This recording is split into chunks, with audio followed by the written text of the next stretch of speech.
যে আয় এখানে বস, তোকে বোঝাবো মাত্র। Am I clear? তাহলে আর কোনোদিন আর্টিকেলে ভুল হবে?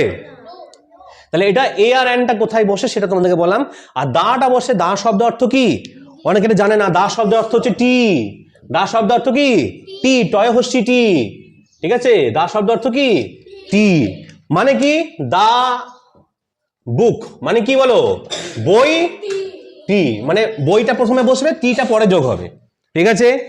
দা পেন্সিল, দা পেন্সিল মানে কি? পেন্সিল লিখতে তারপর টয় হস্যি যোগ করবে, মানে দাটা লাস্টে বসে। দাটা কোথায় বসে?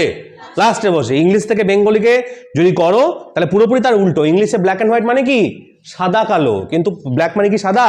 ব্ল্যাক মানে তো কালো, তাহলে কালো সাদা বলি না, সাদা কালো বলি। মানে ইংলিশ থেকে তোমাকে যখনই বেঙ্গলিতে ট্রান্সলেট করতে হবে তখন পেছন থেকে সামনে যেতে হবে। কি করতে হবে? পেছন থেকে সামনে যেতে হবে। আমার ক্লিয়ার? ইজি লাগছে আর্টিকেল, লাগছে না বলো? পারবে না? পারবে না? এবার আমি এই হিসাবে প্রচুর তোমাদেরকে আর্টিকেলের কাজ দেবো, নিশ্চয়ই বুঝতে পারছো তোমরা। সেইগুলোকে তোমাদের করতে হবে, কালকে আমার কাছে নিয়ে আসবে, সেইগুলো আমি দেখবো। ওকে? কেমন লাগলো ক্লাস? বাহ।